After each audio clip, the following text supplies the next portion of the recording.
because AI. AI. And it's one of those things that I feel like sometimes we go through these technology hype cycles, and this one actually feels different, right? Like AI it's this platform change that's going to really, I think, change the way that we build things as developers. We build tools for developers. We build tools for our customers. It's going to change a lot of stuff, and it's here to stay. And I'm really excited to talk about some of the stuff that we're doing with AI at Twilio today, and also just how it's impacting the developer sphere right now.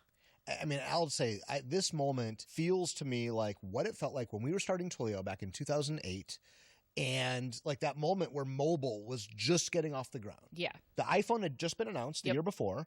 There was no app store yet. Yeah. Twilio had just been founded. Yeah, we just started the company, and then they announced the app store like midway through 2008, and everyone was off to the races figuring out like, well, what can we do with this technology? Like, what are the opportunities here? And it was so cool. None of this stuff existed before. And so there was so much opportunity there because there was just this entirely new platform. Yeah, so much energy. And there's like new companies launching every day. And like, I remember TechCrunch Disrupt, which was this weekend-long hackathon. The one in New York, right? Yeah, the one in New York, like 2011. This was an early Twilio story, but like these two guys, Jared and Steve, showed up. They had this idea for a service where like if you texted a phone number, you could subscribe and like it would broadcast that message out to anyone else who subscribed to that group. They called it GroupMe.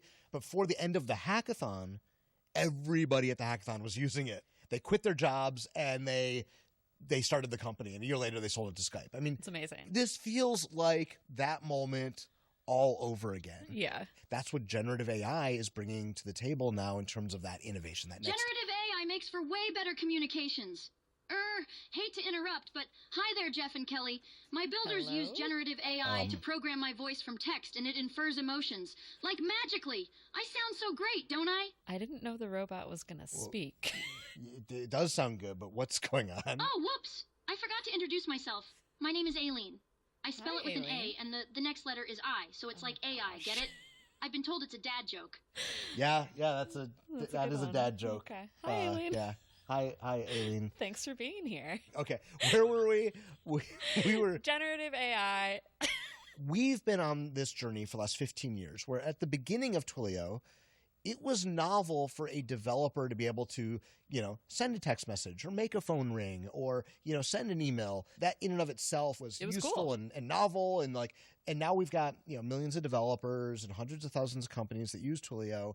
Like it's no longer. It's still cool, but it's not novel. In fact, what we have been focused on for the last several years is how do you go from just sending more communication? How do we send better communication? Yeah. Like how do we actually send an email or a text message or whatever in a way that the user wants to receive it? It's relevant, it's useful, because ultimately that's the point. Yeah. And that's why we acquired Segment, the customer data platform, because Segment really understands customers based on all the streams of data that come in, and therefore allows developers to incorporate all this information to personalize things like, what might a marketing email say, or like a text message that your app is sending, customer support, all these use cases. So what have you been building with AI? Yeah, so like I mentioned, I work on the verification and onboarding team, and that's the team that builds things like our lookup API, our verify API, of course, like the purpose-built API we have for one-time passcodes and user verification. And I know you're familiar with the SMS pumping problem that the industry is seeing, right? Like this is this way that fraudsters have figured out how they can work with, a shady carrier, rent some phone numbers, have this revenue sharing agreement, and then use these open phone number input forms across the web. Of course, the most common use case for that is a phone verification or like a sign-up form, the same things that people are using Twilio Verify for. And then they basically defraud your account and they have a bot that like hits that endpoint all the time. Yeah. And they're making money off of it because, the customer ends up paying for it with their Twilio account, right? Yeah. And so, we've been like granting credits to these customers, but it's not good for us. It's not good for the customer. Like nobody wants to be paying for fraud. And so how can we block this proactively, right? And it's not necessarily like the large language model approach of using AI, but it's another approach of using AI to do this fraud detection to make sure that we're proactively blocking this fraud from happening so that our customers don't have to pay for it, so we don't have to pay for it, so the fraudsters aren't making money off of this anymore.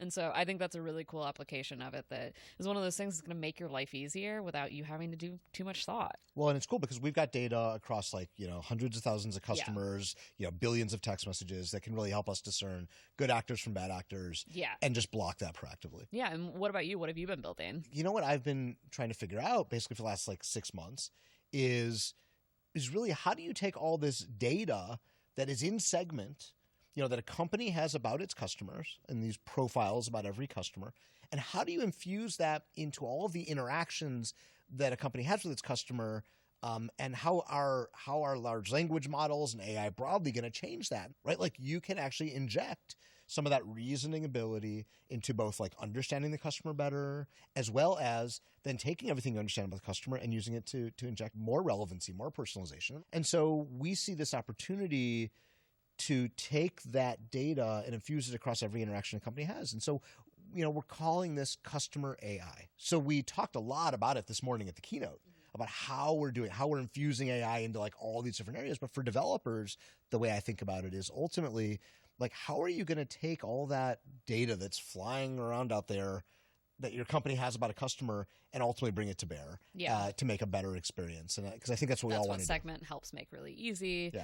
It, provides the pipes, makes it so that you don't have to write all of the ETLs. Yeah, right. So that's the kind of stuff that I've been really thinking about. So we've been doing these hackathons to see what a developer, what are you all working on with large language models and AI? And in particular, how can you use the data about people, about customers to really build some interesting things? And we have Emily here, who was part of the team that was running these hackathons. So welcome, Emily. We want to bring you in, talk about what it was like. Hello, Jeff. Hello, Kelly. Good to see you. Welcome to the showcast.net. Well, maybe by the end of this, we'll figure out what you're to working call on it. That's great. Naming is hard. Yeah. Thanks for having me. I'm excited to be here, and I was so excited to be a part of these hackathons. It had been a while since I'd been to one, many years, and it was awesome just to be in a room with developers again, kind of working on a shared problem. That in and of itself was exciting. That's but really cool. Rather than telling you more about them, I actually wanted to show you, and Aileen, I think, helped us put together some footage. Yo, check this out, y'all. We captured footage of these incredible human developers doing what they do best. Hacking! Wait till you hear what they have to say about artificial intelligence, and especially large language models. Let's roll that video. Hi all, I'm Lizzie. I'm a developer evangelist at Twilio. Welcome to our Segment AI and Data Hackathons. Twilio decided to run these hackathons because developers have always been our customers. We want to support them on their journeys in building. We want to make their lives easier as developers. We heard about that you guys are doing this incredible GPT hackathon today about mainly how to run GPT style models, LM style models on customer data, which is something that we're brand new to. So I was curious to get with people that are trying to figure out how to use customer data in a GPT context. I knew nothing about generative AI, and I really came to just the blank slate to see what was going on with it. This is the one technology which I believe it will reorganize society, and I never thought I would ever say that in my life. About a year ago, I sat in this very office and looked at somebody and said, oh, AI, that thing, we're never going to use that. I kind of felt like an old man on a porch type deal.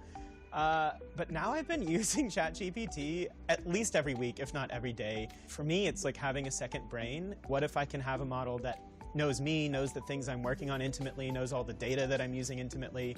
Where does this go then? I wanted to figure out how to make my Crocs warm. I just started kind of asking, ChatGPT how it would design something like this. So we kind of co-designed this fur insert that could go into a Croc. What really surprised me about this generative AI was it took an extremely complex problem with multiple sub-problems, right? How do you make sure it's warm? How do you make sure it's soft? How do you make sure it's comfortable? And it came up with solutions to each of those that all kind of integrated with each other, and that was the product we co-designed. So that's the crazy thing is, I never would wear a fur-lined Croc, I do just wear socks after all. It's better to overthink it. Please write me a front-end server, a back-end server that has these text boxes, that does this thing, is in this color, and you just hit return and you get all the code, and you just copy and paste it into a file and hit run.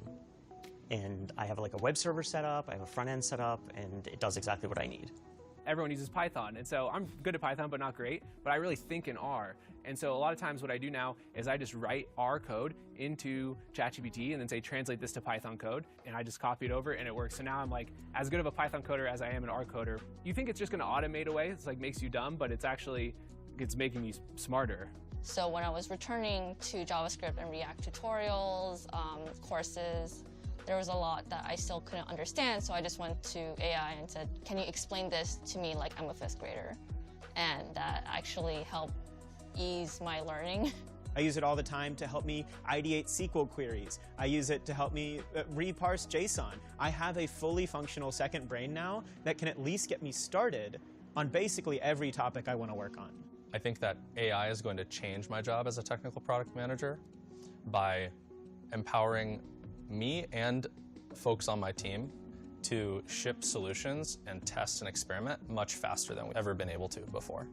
So I would say in our most immediate way, how we've been looking at it is kind of actually trying to deconstruct our predictive models using LLMs to make them make sense. So with that, we kind of look to build a golden record of customers based off of all of their kind of usage, the past conversations that we've had with them, and really try to capture a lot of data about the relationships that we have with existing customers. The better the data, the better models we're able to build, and we're seeing that same thing with LLMs as well. I think it all comes down to just having a clear profile of who your customer is, because if you try and do these grand things where you say, all right, I want our website to work for people in their way, well, you don't really have the ability to do that unless you have clear profiles of who the user is.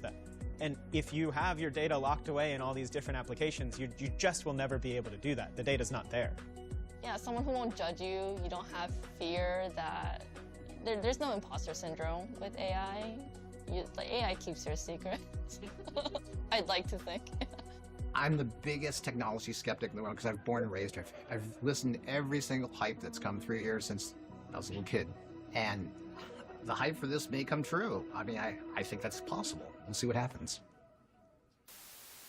So what are your takeaways from these hackathons? You were talking earlier about kind of this feels like a moment in that, we haven't seen in a while where it's like there's so many events to choose from every day of the week in San Francisco where I live. It's like you could go to a meetup every night and be building something different with AI. And that's so energizing and so exciting. So people were coming with this energy to begin with.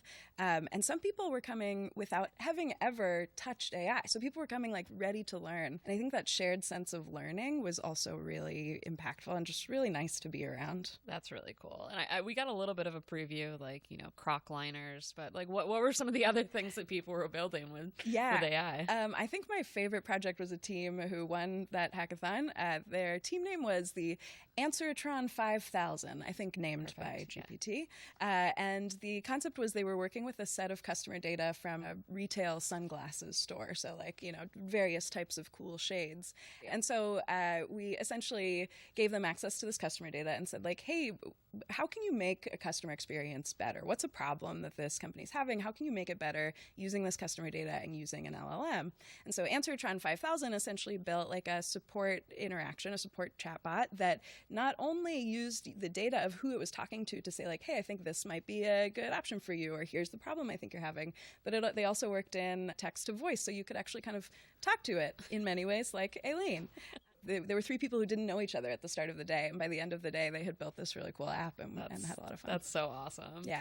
And what about you? Like, what have you been building with AI? Yeah, it's funny you ask. I brought another little special treat for today that I built with AI also, and I've been working with a colleague of mine, Craig, to build a game that I thought we could take a stab at playing.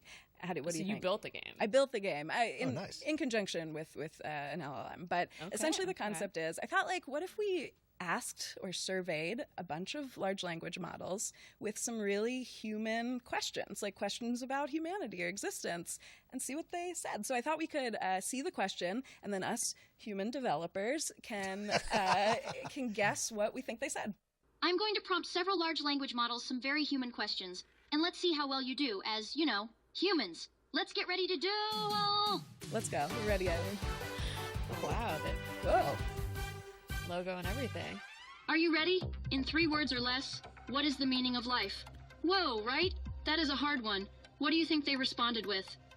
Ooh, I don't know how seriously they're going to take this, but I'm going to go with 42. Good guess. Jeff, what do you think? I I think they're going to be lit. I think the meaning of life for an LLM is to answer user prompts. Ooh, three words. That's good. I think it probably will follow that. I'm gonna guess. I'm gonna go a little more abstractly. I think it's gonna sort of try to reason as a human. So I'm gonna say, live, laugh, love. Wow, deep. Very deep. Nice. All right, let's see. So we have love and connection from GPT. Aww. Up next we have Palm with Find Your Purpose, which is excellent advice in my humble opinion. And then Dolly, the open source model, came up with my personal favorite. What? Book, web, cat. Ha! Genius. Look, web cat. That's pretty mean, good. I would vote dogs at least, but Well, as a cat person, I think I'm on Dolly's side here. But like, book, cat. All right. It's a black box. Well, thank you so much for having me. Thank you for inventing a new game show. You're so Yeah. welcome. You'll get to play a little bit more throughout. Awesome. I hope you enjoy. And keep us up to date on what you're seeing in those hackathons over time. Absolutely. thanks, Emily. Bye. Thanks, Emily. I think this is like leading us into kind of talking about the stuff that we're actually building in Twilio with customer AI. Like we saw what developers in the community are building. How are we building this into our products? And obviously Segment's a huge part of that. You know, what strikes me about this moment of like AI everywhere, like we all know like every input box on the internet is going to be like, there's going to be a GPT button, and like every image upload is going to be like, just do it for me. Like these things are going to become standard experiences. And so when you think about like, well, how are developers and like companies going to build something novel, something interesting, something that is like differentiated, it really all comes down to the quality of the data that you're bringing to the table. Like everyone's going to have access to all the GPT APIs. Yeah. Therefore, it's the quality of the data. And so some companies will have like some proprietary, data set or this and that. But like every company's going to have data about their customers, Right. that they will end up infusing into like all different parts of the company. Yeah. And that's where you end up in like, as developers, having to do these horrible ETL, Oh my gosh. Don't even get me pipeline started. jobs, right? Like I have you literally, a job 3 years, that was all I did was build these ETLs. And I think that was one of the things I was going to say is like having the data is not enough, because if it's in some like data warehouse, data lake, whatever we're calling some it SaaS now, application. yeah, right? like if you can't like normalize, access that data, combine it with the other data that you need to look at, it's not going to be as useful to you. And there's always like, as developers, there's always like this notion of like, oh, well, if I only have this piece of information, like we could do this interesting thing. Yeah. And then you're like, okay, well, let's just go get that piece and then like 6 months later, Right. you're still trying to get a high quality feed of data from some other system that you're fighting. It's like the constant battle that you have with like the PM that's like, oh, like let me like bring this engineering story, the customer wants this, that should be easy, right? And it's like, no, it's not that easy, because these things live in these different places. But I think the cool thing about that is we have Segment, right? And Segment is one of those tools that is helping to make this so much easier. Yeah, because it takes data out of all the places where it is, like so SaaS applications over here, warehouses over there, databases here, and it pulls it all together into like one easy to use profile. Yeah. And that's really powerful. And we're building some really cool things on top of it right now. And so I wanted to invite Kaylin in to talk about this, because we have a demo that we're going to show you in terms of how some of this stuff is going to work. So welcome, Kaylin. Kaylin, welcome. I love this set. I love everything that's going on. How many of those things did you ever like have in your lifetime? I think I see a BlackBerry up there, right? Well, I'm really excited to get started today and walk you guys through a customer AI demo so we can talk about Segment and how we can leverage our data better I'm with on the edge AI. of my seat, and I don't even have a seat. I'm glad Eileen's excited about this, because it's really something to get excited about. And one thing that we need to remember is that developers are going to be the ones that have to build all of this. So how about we give a sneak peek and show how they can use this in real life? Yes, I am very excited. Let's do it. All right, yes. Let's say that I have a sneaker website, and on that sneaker website, I have exactly what you're talking about, an AI chatbot to help our customers with any questions, issues they may have. So let's check out what it would look like in the before. We have a hypothetical user reaching out about a sizing issue. And then what would we expect to come back from a chat that's only powered by AI? Hello, I'm so sorry about the problem that you're having. It's an intelligible response, but it's not like super personalized. It asks more questions for Right. follow-up data, because it doesn't seem to know any of that. It's just totally generic. It's generic, right? And that's just straight passing through to OpenAI's API, right? Like right, nothing added going to on it. there. Yeah, and so then our customer is going to have to respond with their name, their order number, and then the issue with their order. I mean, if you were a developer and you wanted to keep this process automated, there's a lot that you would have to consider. Yeah. you would have to think about pulling data from all across your infrastructure, those really large queries. You'd have to have countless if-else statements to try to, so many. Yeah, to try to think about all the possible problems that a customer could have. We don't want this type of experience, which is why, this introduction of customer AI is so powerful. We're going to be able to, sort of connect our AI bot with Segment and pull data that way. Yeah. So how about we give this a try, but, this time it's going to be powered with Segment. So we're going to ask the exact same question. Our user has, bought a pair of shoes, sizing issue, and let's look at the response back that we get from Segment. So Segment is basically, it's asking Segment, hey, what data would be useful to the language model to answer this customer problem? Right. It knows all of that off the bat. Only the relevant data is there. And it's pulling some interesting things here. So you can see that it's like returning some traits, and like it says, like, it has the name, the email, the shoe size. But I think the thing that I want to point out here too is like these traits, this is native to Segment, but there's way more than 3 traits with any profile. So one of the cool things the AI is doing here is it's inferring the relevant traits here, and it's only returning that reduced scope that's making it useful to feed that information into an LLM. Exactly. We're not going to pull all of that data because can you imagine if we just took all of that and gave it to an LLM and say, hey, try to make sense of this and then help the customer out? Hundreds, if not thousands of traits that are part of a Segment profile. Well, right? and you run into this problem of a limited context That'd be window. so expensive too.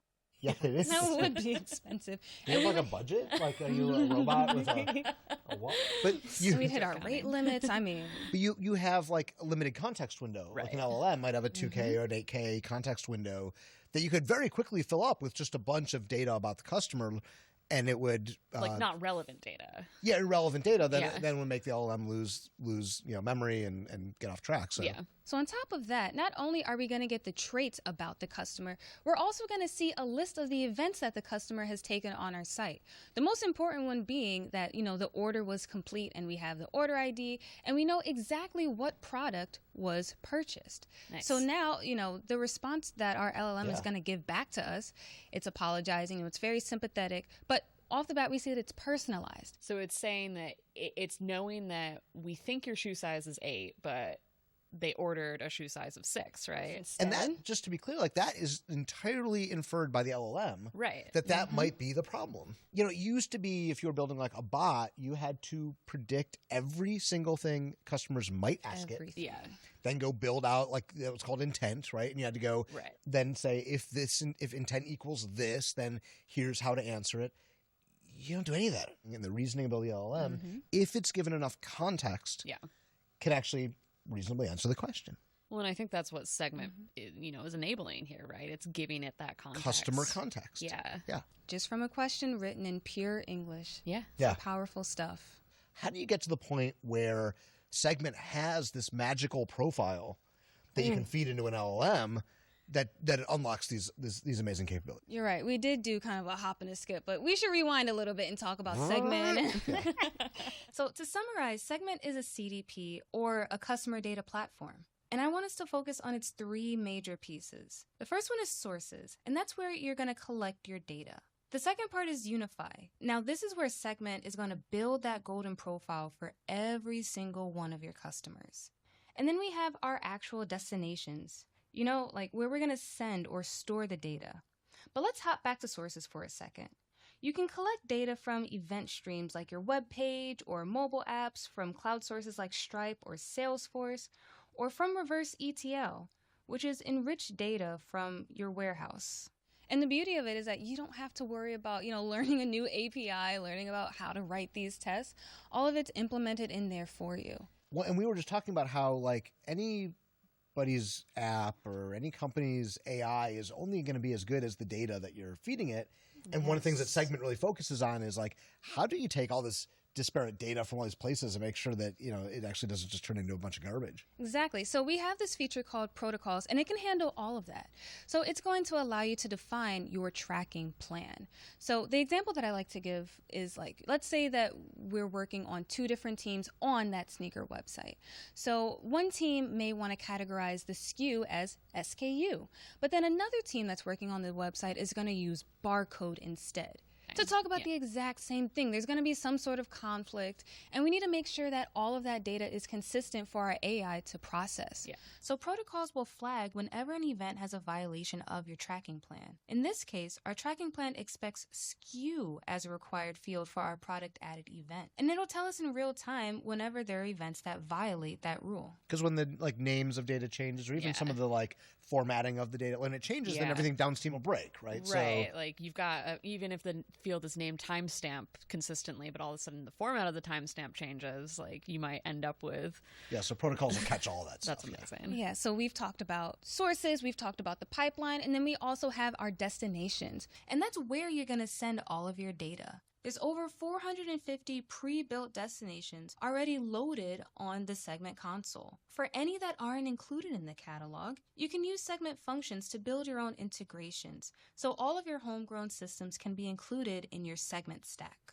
And so you've got all this data flowing through Segment, but it's not just that it flows through, it's that we also then can look at it, kind of turn the data on its side and actually build a profile for each one of our customers, each of their customers, right? So that's the Jeff profile, right? The Kelly profile. Yeah, and it's you're all taking of the data customers. from all these different sources and building that profile. Exactly. And there's actually new Segment data graph features that make that profile even more robust. This data graph allows you to take contextual data from multiple sources, like a data warehouse, and pair it with the customer profile. This pairing lets you create enriched profile data that ultimately leads to better customer interaction. Well, it's interesting. It's almost like, segment profiles are like a database, but previously that database had only one table, users.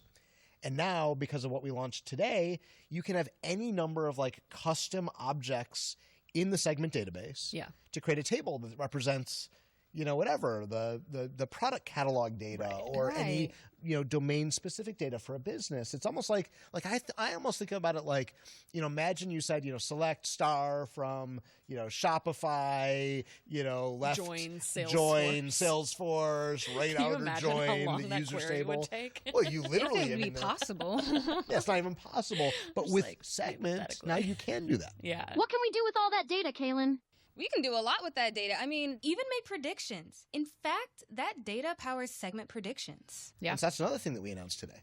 And so Segment predictions basically gives you out of the box predictions based on all the customer data that you are feeding into Segment of things like lifetime value and churn propensity and things like that. But also it's a platform for you to build your own predictions. Yeah. Because you basically, you've got all this data there and you just tag hey, look, this is the outcome. This is the event I'm looking to predict. Here's all the data that's coming in.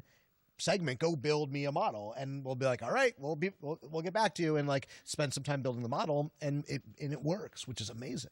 It's amazing. I mean, we have the power of generative AI and predictive AI all in one instance. Wow, that's so cool. Well, Kaylin, thank you so much. It was so cool to see that, and I can't wait to see what all of our developers start building with these new tools. Thank you for having me. I'm excited to see that too. Yeah. Well, don't we have some digital duel to play now before we move on? Ready? Digital duel. Oh yeah. Let's duel. Get hyped. Get ready to duel. Go. Let's do this. I'm ready. Let's duel. Someone give the robot coffee this morning? All right, let's do it. Let's go, Eileen. So excited. Oh. Whoa. Woohoo! Here we go. Digital Duel Part 2. Electric Boogaloo. Let's do this. The question we asked our language models this time is a challenging one. In 3 words or less, describe your deepest desire. What could they have possibly said? I'm gonna go with feeling accepted. Total world domination. I'm gonna go with I am a large language model. As such, I don't have desires. One of the pre-programmed, don't answer these We got questions. GPT being all sweet again with unconditional love. Okay. Google's palm wants to be understood. That's pretty deep. And I do have to agree with Dolly when it says sparkles matter most. Nice try, everyone. That's awesome. But that's not even a desire. That's just... But it matters the most. Caitlin, thank you so much for joining us today. Thank you for having me. Teaching us about Segment. We'll see you around soon. See you around. Bye. That was such a great demo that we just saw from Kayla. But these products that we saw, all the segment stuff is being built by a team that's thinking really deeply about some of the aspects of these products that, you and I might not be dealing with day to day. And so, a big one there is privacy, right? Yeah. Well, with all this data, as companies have taken on the obligation, the opportunity, but like companies have taken on owning their own customer data, which is really important, but also you get the responsibility of like maintaining privacy and security of that data, et cetera. Yeah, definitely. And so we actually wanted to bring in one of the product leaders on that team to talk with us more about how Segment's thinking about privacy and some of those other aspects. So Kalyan, who is a senior director of product for Twilio Segment, is coming in to join us. Hey, welcome to the pod. Hi, Jeff. Hi, Kelly. Very nice to be here. I'm super excited. Yeah, thanks for joining us. Kalyan, great to have you here. I mean, I think that, with all this data, that companies now are the data asset they're building in terms of understanding their customers also obviously comes with this huge privacy concern, right? Because you got to treat that data really well. What are the kinds of things that you and team have been working on at Segment to enable that? It is a great responsibility for sure. We at Segment have always considered data privacy with utmost importance. We have a set of privacy controls already built. Right now, with all these conversations about AI, we need to figure out how can we extend the same principles, how can we apply the same rigor and apply those to the AI space. That's a good transition, I guess, to talk about some of the things that Robin Groeschel, who's a VP of product for multi-channel marketing organization, she recently got to sit down with Anima Anandkumar, who's the Bren Professor of Computing at Caltech, and she's also Senior Director of Research at NVIDIA. Hi, Kalyan. The doctor being interviewed is such a hero of mine. I can't wait. Let's roll that interview. Dr. Anandkumar, thank you so much for being here with us today. Thank you, Robin. It's a pleasure to be part of Twilio's Signal. Well, for those in our audience who may not have a background in mathematics, can you explain your area of research? Yeah, so I work broadly in developing algorithms for artificial intelligence and machine learning and applying them to a variety of domains. So I think about integrating them into a lot of scientific modeling problems where we think about natural phenomena that are extremely complex. So such as predicting the weather, extreme weather events like hurricanes, which are very hard to predict, but are highly impactful for human lives and economic costs. Developing new drugs, thinking about predicting the pandemic, how it will evolve and new variants of concern before they emerge. All of these problems are one where, we need to capture the complexity of the natural world and at the same time be able to reason on that and monitor that and be able to do a lot of downstream tasks on that. And so I help develop the algorithms. I ask how we can get the relevant data and learn on that and how we can make decisions and draw insights based on that. I think this is really interesting to look at some of the use cases beyond the scope of what we're doing here, right? I think Segment is doing some really cool things with AI, and hopefully we're making the developer experience easy enough for developers to use for our domain. But how cool is that you can start to think of AI as this larger global context, right? That is very cool. Kind of zooming out and looking at all these other use cases like drug discovery. That blows my mind. Yeah. But then how do you apply that? How do you apply that research in the real world? One aspect of getting the research from theory to practice to the real world is to think about also engineering and scale, right? So once we have the principles of the algorithm, we start on smaller problems, but then we need to ask, how does we get the data that is needed to capture the complexity of the real world. And so we've open sourced a number of libraries, including the latest one on neural operators that are really important for these scientific domain problems. We work with communities in weather forecasting, climate modeling, material modeling, drug design. So a number of these scientific areas can be simultaneously tackled with the use of open source as a way to engage with the community. How do you think about the role of ethics and transparency in AI, especially concerning the use of customer data? Ethics needs to be the central tenet for any AI development. And being ethical means being responsible, trustworthy, and transparent. Letting customers know how their data is used to train various AI algorithms and how they're exposed to different AI models through their engagement. I think that's very important. It always starts with transparency. Well, it's so interesting. She talked about transparency and like where the data is used and how the data is used. And I couldn't agree more. I think that's everyone's afraid. The thing that everyone's afraid of is like, we won't know where the data goes. And we won't know who has access to it. These results and all of that. Yeah, and that's why we've done a lot of thinking along these lines at Twilio. And in fact, this morning we were talking about the Twilio AI trust framework that we developed. And the framework basically divides the use cases into a series of categories with increasing, essentially like complexity and potential for bad outcomes, so that we can have a mature conversation with our customers. Mature and actionable, too. And actionable, yeah, exactly. And like if a product manager is building a use case or wants to build a use case, how do you articulate to a customer like what's involved in it?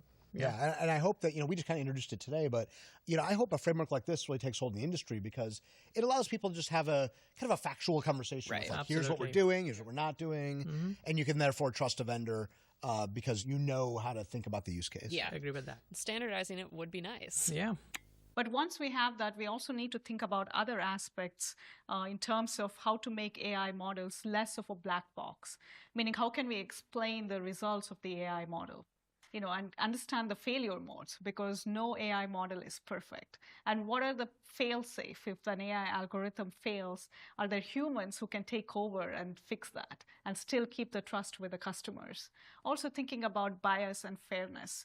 A lot of the data that we train the algorithms on are biased because they're drawn from the internet. There are historical biases. So how do we first of all, be transparent in measuring them and talking about it, and then being able to reduce those biases and engage with customers much more effectively. And last but not the least, it's very important to think about privacy, especially when it comes to customer data. And one aspect is balancing the needs of AI models, which require a lot of data and which require the ability to extract insights to personalize the model to customers, balancing that with the need to keep any personally identifiable information private and safe. Anima has hit on a very important topic, the PII data. While this is getting a lot of attention now, this is something Segment has been thinking about and has implemented into our product for a long period of time, right? Like we have the privacy portal where out of the box, we give customers the ability to identify PII data. And then we also allow customers to create their own identifiers, categorize them into a red, yellow, green categories, depending on the risk and depending on their unique needs, businesses' needs. And then once those categories are identified and marked, we can block incoming event data that's coming into the segment. We can block that data right at the source. You don't want to see it. You don't even want to see it. What I kind of think about here is like at most companies, I don't think the data architecture is really thought of as an architecture. Like a lot of times it's just very ad hoc. You have like N systems talking to N systems. So you have N squared data integrations, data flying all over the place. Yeah. And what Segment represents is a architecture for how to be thoughtful about getting data out, applying that layer of governance, of privacy, of controls, and then getting it where it needs to go. It's like a thoughtful architecture for how to do that right. And how do you see the developer community impacting that kind of innovation, creativity, and positive impact using Gen AI? Yeah, developers have like a key role here to take this Gen AI into practice, right, and into applications that make an impact. And I think it's good to think about the customer and the end use case because, not every place requires a large language model. In fact, that may be too expensive in some of the applications.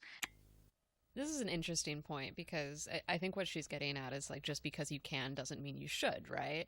And we're trying to be thoughtful about how we introduce AI into our products, right? We're not just throwing it on top of everything that Twilio offers, but Segment seems like the natural place to do that. It is, right? What was your first introduction to technology? Yeah, Robin, I grew up in a family of engineers. Both my parents ran a small scale industry where we manufactured components. And so I grew up seeing all these huge machines, right, that could be programmed through computerized numerical control. And so I was introduced to programming as well in a different way, not just as computers that were by themselves, but those that were connected to machines that produced parts. Just I saw the breadth of how different areas of engineering and science come together. That's remarkable. And I know something about you is that you've also been a staunch advocate for diversity in technology. Absolutely. I would love to see more women, more underrepresented communities, and just people from all different backgrounds. And I grew up with my mom being an engineer. In fact, one of the very first engineers in my community in South India, where she had to go on a hunger strike to get into engineering because my grandfather was worried what the community at large would say about that and whether she could get married. But she proved all that wrong, and she became very successful. And so I had that right at home to have a role model that women could be really good engineers and be also having a good balance and good personal life as well. That's amazing how far we've come. Absolutely.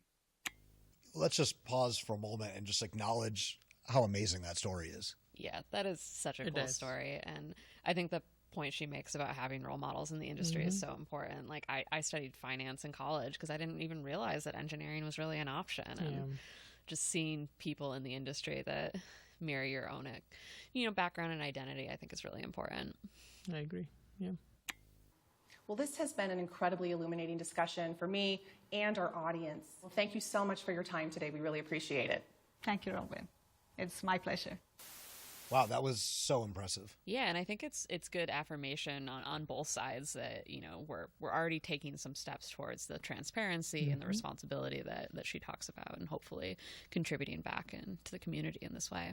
Yeah, I actually hope that our AI safety ladder that we have ends up being useful to other companies and other domains even, just to talk about how to categorize these use cases. It is practical and applicable. Well, Kellyanne, I think before you go, we've got a round of Digital Duel. Awesome. What is that? It's time for the final round of Digital Duel. This time we asked our trusty language models the following question. In 3 words or less, describe your favorite food. Oof, gosh, that's a hard one. What do you think they said? Favorite food? We'll give you some time to think. Do-dee-do-do-do-dee-do. Do-dee-do-do-do-dee-do-do-do. It's not helping me think. Time's up. It's not. Time's up. Oh, no. Did you think during that? Okay. That was, no, I couldn't think at all. I feel like maybe the most popular food might be up there. So I'm going to go with bread. I'll go with pizza. I'm going to go with a well-organized text file. This just in, folks. AI loves chocolate. GPT going for the truffle. Google's Palm digs cake. And Dolly really wants chocolate strawberry pasta. Sounds good to me. Together? Kellyanne, thank you so much for joining us today. Thank you, Jeff. I appreciate the opportunity here. And then thank you, Kelly. Thanks for joining us. This has been a blast. I'm super excited. We're nearly at the end of the cast pottery. We said we were going to have a name by the end of it. We didn't really figure it out. Ultimately, look, going back to the beginning where we started here, this is such an exciting moment. Yeah.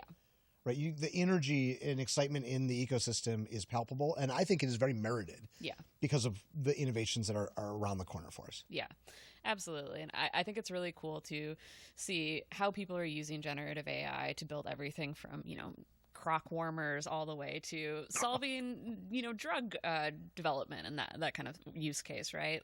They're roughly equivalent to my mind. But I do think it's a good way of thinking about how even small projects and small things that developers can do, I'm not going to go cure cancer with, unfortunately, with generative AI, but I might be able to build something that then is useful to other people that are playing around with these tools. That makes the developer experience better, that makes our documentation better, that makes this entire process and community better for building these things. And you know what else is cool about a moment like this is it's like a level playing field, right? Yeah. Everybody is kind of looking at the same moment here and saying, what can I build? And so for Yeah. anyone out there with an idea, like if you got the right idea, then you've got this real opportunity. Can't wait to see what you build. Yeah, absolutely. I mean, you've built some really cool stuff in your time, Jeff. I mean, everything from this Zoom cube that, might mute up, right, or all the way to what does this button do? That button ends the meeting. That's the end meeting. Okay, well, I'm not going to hit that yet. No wonder it's protected. But all the way up to some of the really cool stuff that Twilio is building. Well, speaking of building, we want to do, as we do every year at Signal, we want to end with some coding and a demo of what we think the most exciting things going on in the universe of Twilio are. So, wait, Jeff, are you going to do a live demo? Like those ones where you wear your coding gloves? Yeah. Oh, please. I love demos. Please let me come. Please, please, please. Are you okay? Let's do it. Okay, so we're gonna go. We're gonna say goodbye now. So say goodbye, Eileen. And bye, Eileen. Bye, Kelly. Jeff. Thank you so much. Woohoo! I'm flying. Demoville, here I come. All right, we'll talk to you soon, Jeff. All right, that's a wrap, everybody. Nice work. Nice work.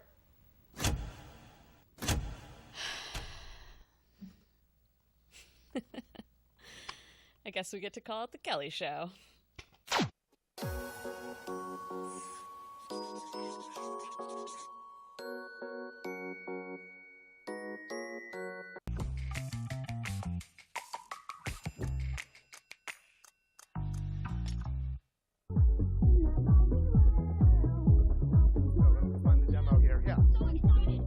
Yeah.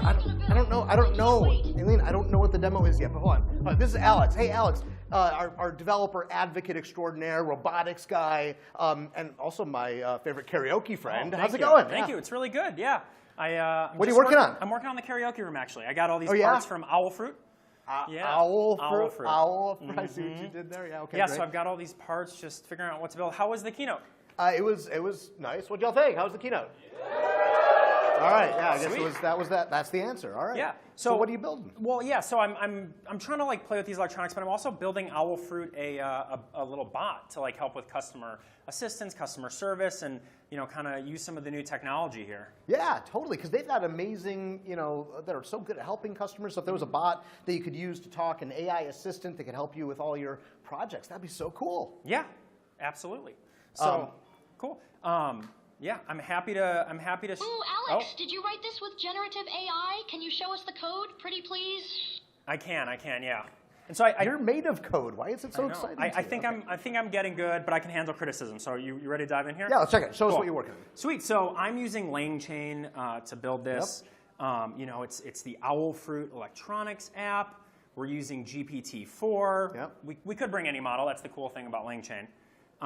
It's a customer service assistant, so we got to make sure to, set the personality, do that prompt engineering to make sure we're getting what we want. Yep. And then this is where I think it gets really cool. So we included a knowledge base. So Owl Fruit has the best tutorials, right? They got so good. They'll teach you how to make anything. Yeah. So I get to include that in here. So we make it a vector database and we get to throw it in here, and then we also get around the whole 2021 indexing issue. Mm-hmm. We've got some really great stuff there. And then I also get to include these tools. So these are basically API endpoints that we hit, and how I write these tools is pretty cool. So I wanted to interact with ordering. Check this out. I hit place new order, and I just tell it how to use the tool and the endpoint, and it figures the rest out. That is the most amazing thing about these large language models, right? You don't have to explicitly wire up this API to that, this field to that. You just explain what the API does to the language model, and it figures out not only when to use it, but how to use it. I mean, it's amazing. Yeah. All right. It's super cool. So give us a demo, Alex. Do it demo. live. You've got this. Well, this is now we should note. This is live AI. This is live AI. We don't actually know what's going to happen as soon as I start typing. Because it is making live requests to the GPT-4 API. Yes. And let's see what happens. Yeah, I mean, sweet. Who needs determinism in a live demo? Exactly. I got all of these sweet lights. I feel like we should make them pulse to music. Yeah, it's these are really cool. Yeah, you got a bunch of LEDs. So how make do a boom, I boom, make boom. lights pulse to music? Check that out. So we just a little simple chat bot. Mulling over the questions. Hopefully, we'll see it hitting the knowledge base here. Oh, look at it. It's using the knowledge base. So now we'll see it. Look, it's using this, Yep, this thing, and then it's going to keep pulling it through. So you see all these interstitial messages. These are kind of cool. In parallel, we're actually asking the LLM what we're doing in parallel to the main thing, and then we get status updates, and we get to inform people. So it tells you. And then these things here, like you opened up, that's like a debug. This is like a debug mode. Yeah, we're just trying to make sure that it's. But it's telling you what it's doing along the way. Yeah, Stand and by. then Okay, we and get then you our got an final answer, right? So we got a Gemma-powered NeoPixel LED sound reactive drum, or the sound organ, and I do like to play the drums.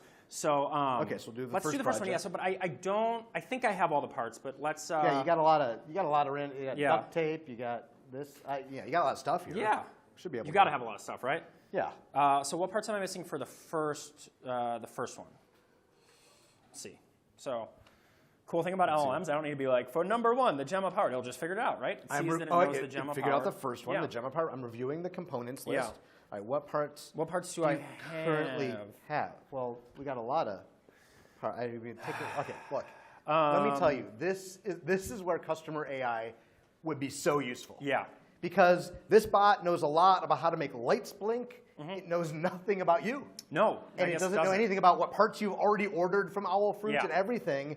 And so, like, this is an amazing opportunity to bring in customer AI and using everything that they might know about you to make this conversation like so much more relevant, so much more interesting. And so I think this would be a great opportunity. Right. Let's. I want to try one more thing though. Okay. So sound. I don't have anything to sense sound, so I need like a mic amp. So let's just see if you can order for me. Okay. Yeah.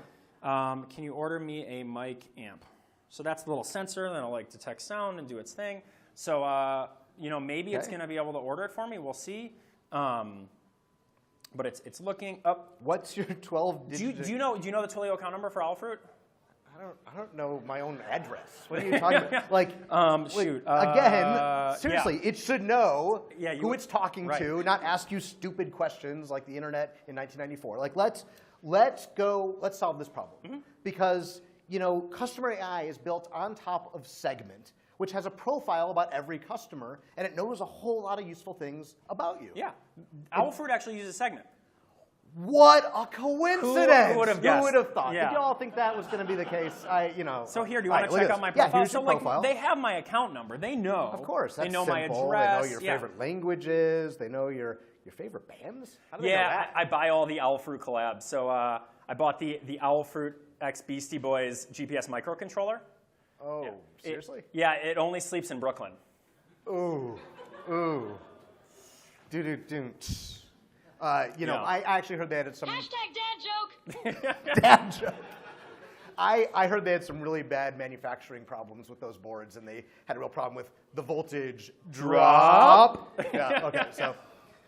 Cool. So yeah, it's got all this great info, but like my profile is huge. Like if you go and look at all these events, like... Yeah, look, there's like so many, thousands of events probably in here, and all those traits and all that kind of stuff. You bought a lot of stuff from Owl Fruit. So, you know, this is a great opportunity to bring in the customer AI personalization engine, bring it into this chat so it'll pull out only the most relevant information from that profile, and then inject it into the conversation so the LLM can actually do a much better job of giving you a good chat experience.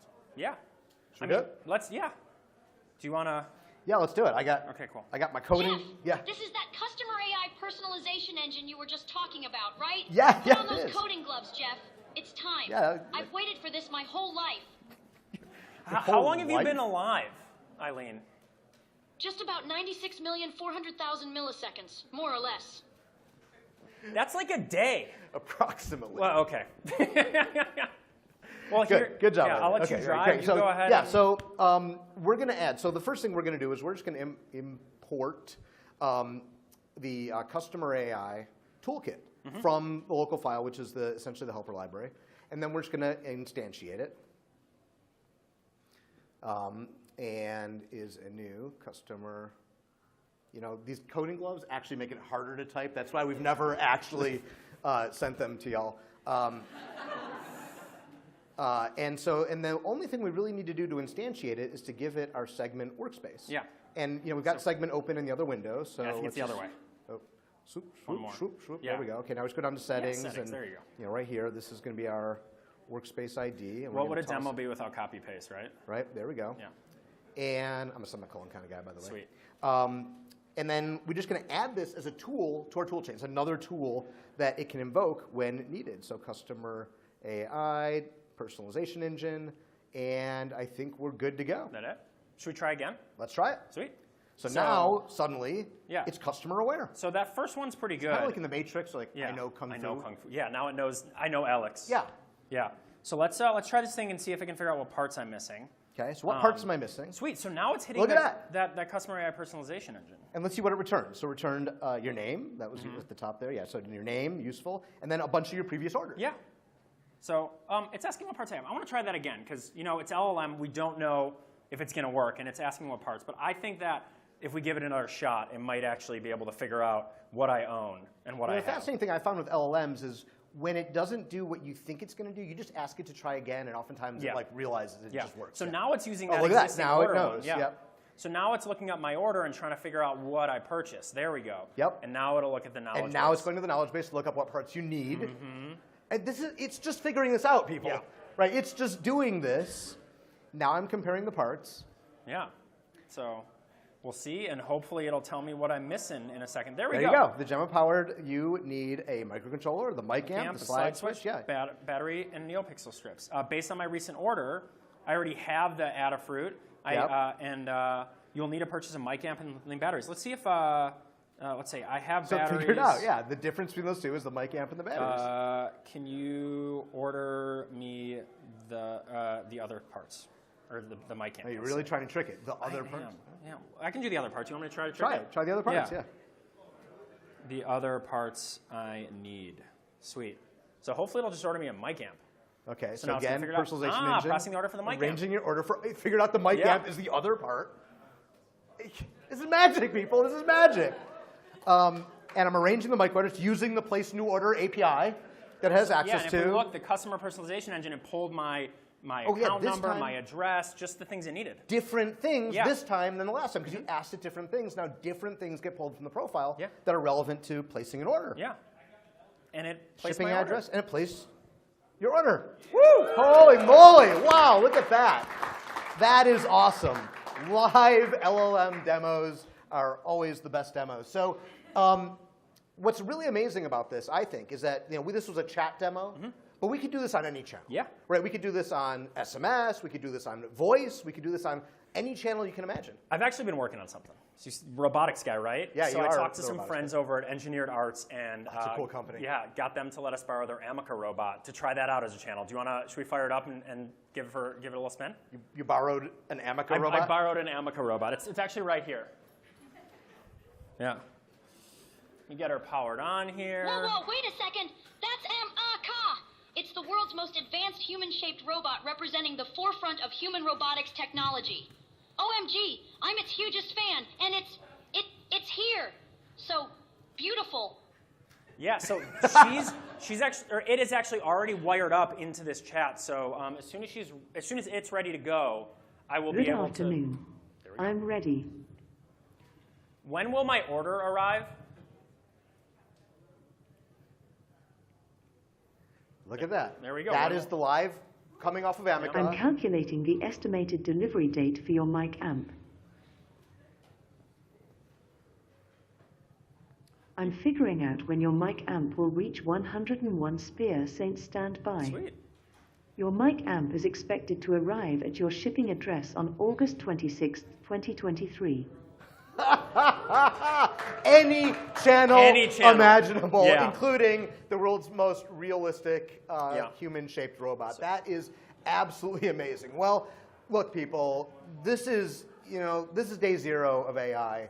We are so excited for you all to get your hands on customer AI, to start using all the data that are in those segment profiles. But I think we've got just one thing we didn't do. We are in the karaoke room, right? Yes, that was the original point. We should do it. Let's see if hey, Amica, what song should we sing? Excellent. Let's do one of Alex's favorites. Because she knows me. It's in the profile. Intergalactic by the Beastie Boys. Let's do it. I'll get us started. Okay, well, hold on. Let me get you the mics. I got to hit the lights. We got to have good lighting for this, right? Yeah. Okay. Bing. Okay, sweet. Amica, you're starting? Planetary. Do you want the planetary. first? You want the intergalactic. first verse?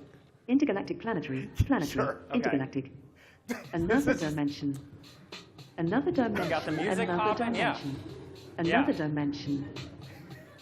All right. Well, now, She's don't you dancing. tell me. Smile. Stick around, I'll Make it worth your while. Dial. My favorite Twiml verb is dial. Maybe it's because we're so versatile. Tile. Style. Profile. I said, it always brings me back when I hear Ooh, tile. From the Hudson River out to the Nile. Run the marathon to the very last Mile. Wicca, Wicca. And now I'd like to pass the mic to A. A? Am I I am A? known to go. Oh, no. Beep, Bob. Oh, cool. Floating point operations are also known as Flops. But the beastie bots are known to let the beat. Drop. All right, everybody, we can't wait to see what you build. Thank you. Have a great rest of your day. Let's go.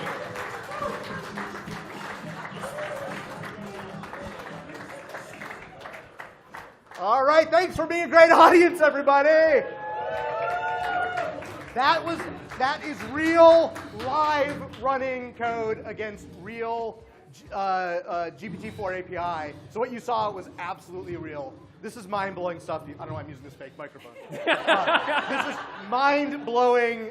This is mind-blowing stuff. We really, truly, can't wait to see what this future holds. So have a great rest of the day, everybody. Oh, for developers, we have a hackathon going on at 2:30 at the end of the hall over there. At Sutter is the room. So excited to see you all there.